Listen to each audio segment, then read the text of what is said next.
Hello and welcome to this episode of Latitude, in which we are looking at a subject which is increasingly of importance to all countries, especially India, and all its citizens. And we're not just talking of conflicts and weapons and the future of military forces, but we are talking about cyber threats. Now, the latest figures that I have is the world is expecting about cyber attacks to do damage to the tune of $7 trillion in 2022. And with every passing year, it becomes a larger number, which is hitting out at businesses, at infrastructure, and medical facilities seem to be a bit of a favorite of cyber attackers, as we have seen in the case of the attack on AIIMS and its facilities, which exposed our weaknesses in dealing with such attacks and the fact that we weren't adequately prepared. And we have two experts. We have Mr. Subimal Bhattacharjee, who is a cyber policy analyst and a cyber defense expert. And we have Mr. Dominic Karsenudas, and he is a cyber security founder for offensive defense. And that's a good thing. I like offensive defense because just being on the defenses, you're going to keep getting hit. So my first question goes to you, Subimal, that why is it that we were floundering around with the arms flailing when AIIMS was hit so badly? Data seemed to have suddenly stalled. Everything related with medical patients was hanging in fire, and we didn't seem to have a way out. Now, quick 2 points. Didn't we have a backup system? So if this happens, then you activate the other.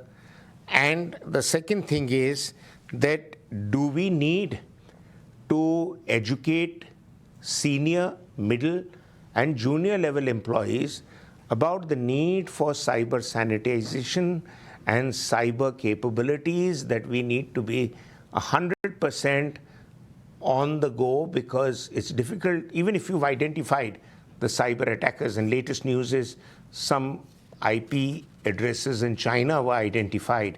But I changed my name. China admits that it did the cyber attack. So your views? Well, Maroof, the first point is that definitely investigations into the AIIMS episode will reveal everything, but definitely it was a case where readiness was not there, number one. And number two, the disaster recovery and the backup systems were not functioning. And as we speak, almost more than 20 days after the incident, everything is still not up. Patient's data, which is very, very critical, that is still not available. Of course, their eHospital system is now working. The worrying part is that a hospital, any hospital or a medical facility, and particularly AIIMS, is definitely a very, very critical information infrastructure. Although in India, we still don't define health as a critical information infrastructure. But the way as it is in the larger definition, we can push this in. And so we should have had in place, first and foremost, how do you have a proper defensive ecosystem? And then on top of it, if attack happens, then what are the steps in which, you recover and get functional in no time? So I think there are a lot of questions that have to be answered, but specific to those 2 points that you made, I think We'll come back to you for more details. Time is of a premium, as you know. Television doesn't give you much time. But Dominic, there needs to be standard operating procedures. Standard operating procedures really has to stop cyber attacks by approaching it top down, not bottom up. It's very easy to blame junior employees, but my studies have shown that it's the senior management that seems to be a bit blasé about cyber attacks, and that, we have a chief of cybersecurity or we have a chief of security and he'll take care of things. This can happen to anywhere, anybody, and big companies and small companies. So what do you suggest would be some basic sensible steps that we need to take? Great, Subimal. So I'll start with the point that you mentioned earlier. Every single organization who has a basic IT infrastructure design will always go with what we call BCP and DR, Business Continuity Planning and Disaster Recovery. It's a sure shot case here that AIIMS did not have even the basic BCP or DR setup at their end. Because the moment if you have it, even if the main systems are down, it's a matter of 24 hours plus, and the BCP, business continuity planning setup comes up. If that is also down for some reason, unknown reason, then you have a third setup, which is a remote location, what we call disaster recovery. It was quite clear in this incident that for a premium, world famous system, they never ever bothered that IT, or for that matter, cybersecurity in this case, would be of top priority. And like you rightly mentioned, too poor database administrator getting kicked out and fired because they didn't do a job is not going to be a solution ever. It has to be, like you rightly mentioned, a top-down approach. And it's quite clear that for most of such institutions, the senior leadership, cybersecurity is just another name. Probably they might be doing annual audit, which also is doubtful in this case. And as claimed by open source information, if Chinese are the bunch of people behind this, then they are doing this for quite some time. It's only now that things have come into the light. Yeah, well, the Chinese have made it known over the last several years that they are not embarrassed anymore to carry out cyber attacks. Earlier, there was a kind of sense of ambiguity and denial, but it's not the case anymore. This is a weapon that Chinese plan to use as part of either their unrestricted warfare techniques, or it is just straightforward next generation hybrid attacks on the systems. Subimal, you've dealt with defense companies, you worked with some of the big multinationals. Now, what I want to understand that India has recorded the second highest number of attacks. It is something like 7.7% of the total attacks came into the healthcare industry in 2021.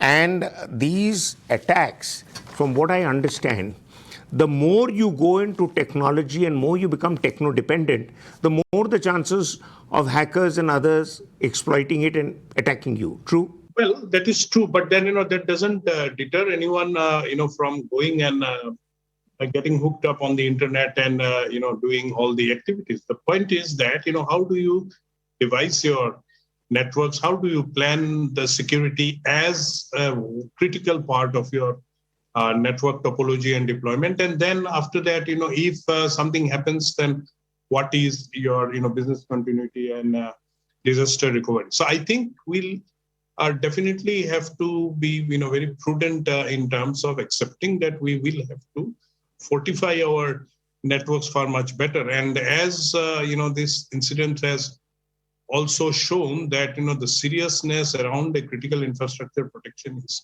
missing. The audits, mandatory audits, cyber audits that CERT demands are never complied with in many cases. And then after that, CERT also really doesn't push with that teeth to actually penalize this institution or individually take on the leadership of these institutions for their negligence on cyber part.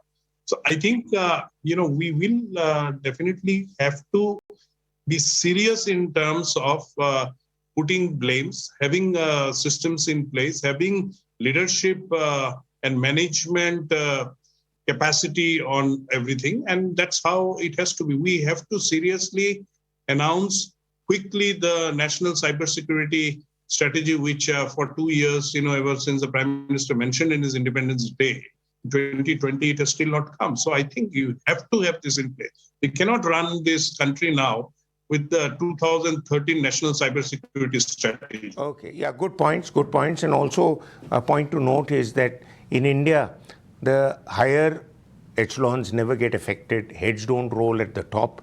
It is some minor employee for superficiality is sacked and they think the matter is closed. but it'll keep happening again and again. And why? We'll come back to that after a break.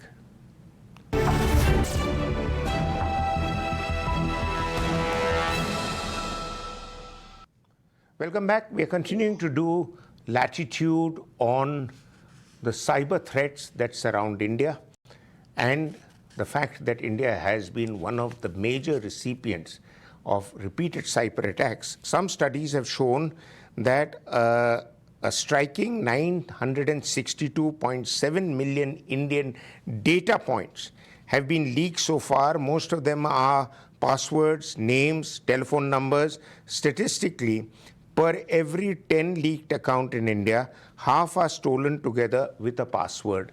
And I had read somewhere in the past that Indians are rather casual about it, and Indians are very happy to get onto some site which asks them a whole lot of information, and then suddenly they realize that they've been hit hard and fleeced, but it's too late. Dominic.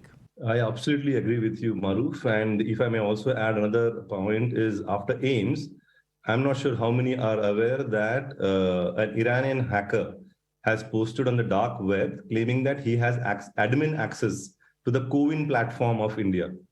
And he has posted that also in some Telegram groups saying that those who are interested may please kindly reach out to him and he'll be happy to give the admin access.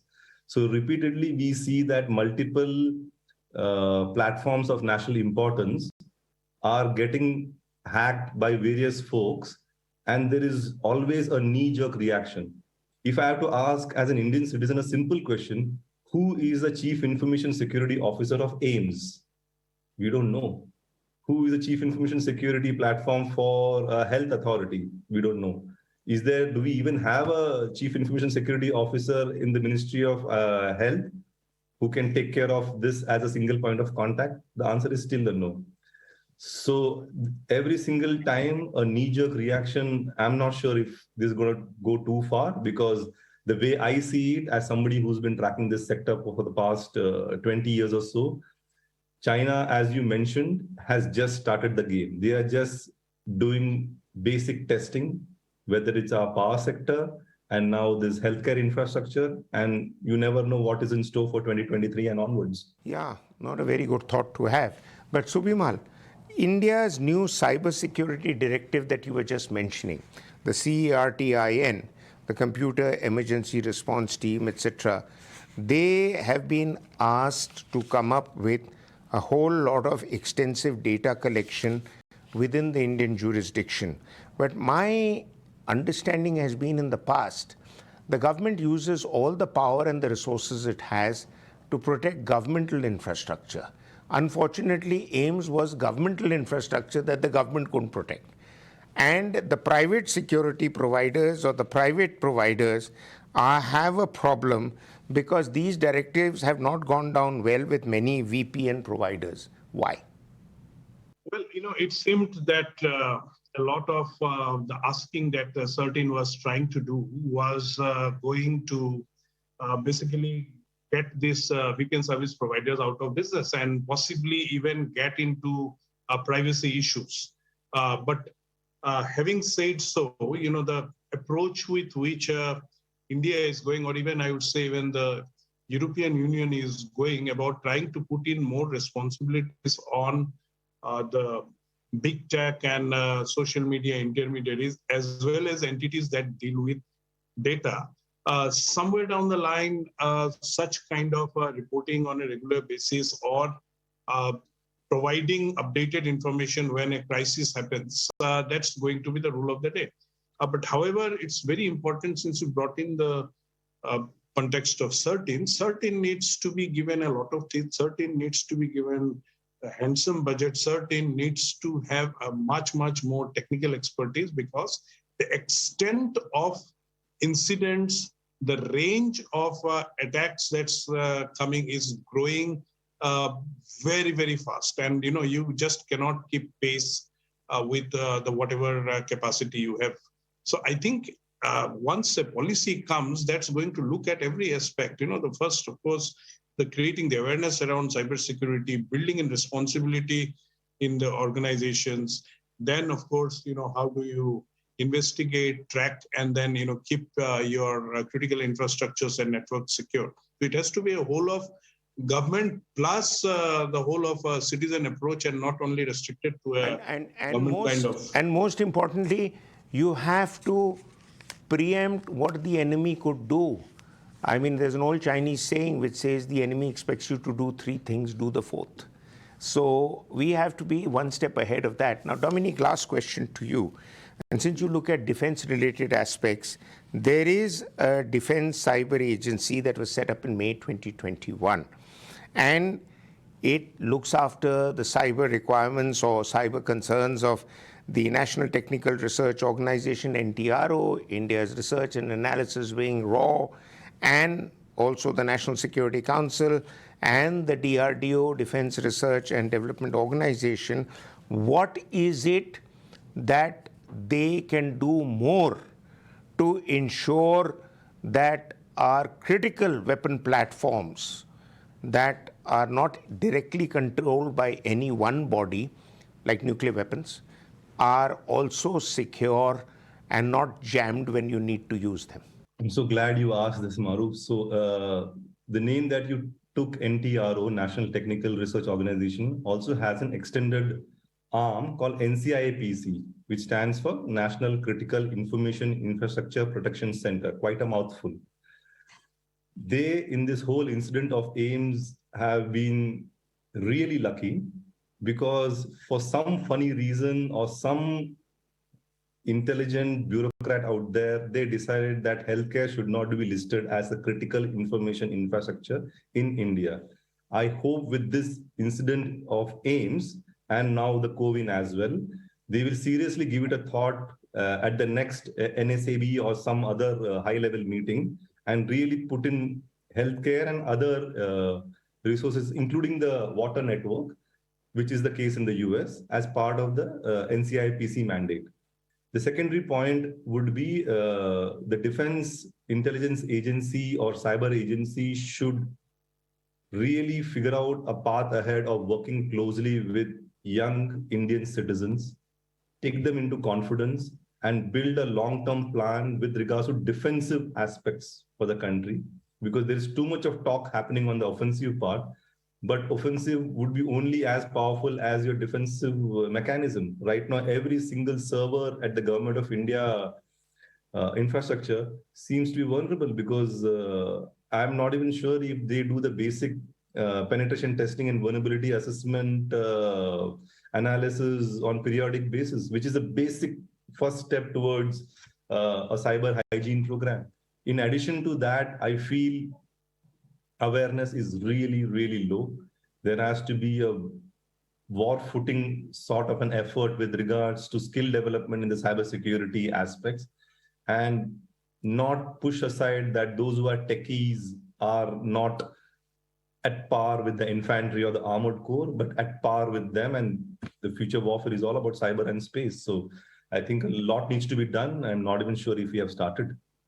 I know. Thank you. Thank you very much. I know that was a bit of a slant at me because I'm both infantry and mechanized forces, but no, not at all. I appreciate it because I've been arguing, and I suggested it to General Bipin Rawat also, that we must set up geek brigades, which mean geeks all over the place. Don't worry about how they look at, just give them the work environment to go and hack the hell out of the enemy so that you ensure that you put the enemy under so much of pressure that he is defending himself in as much as attacking you. But hopefully we will come back to the subject again on a happier note, because as of now, I think this is a wake-up call. I think India needs to do more. I think the private sector, which values its data, and they say data is gold, has to start putting money in protecting its gold. Until then, to all of you watching, goodbye, and thanks to both our experts. Bye-bye. Thank you so much.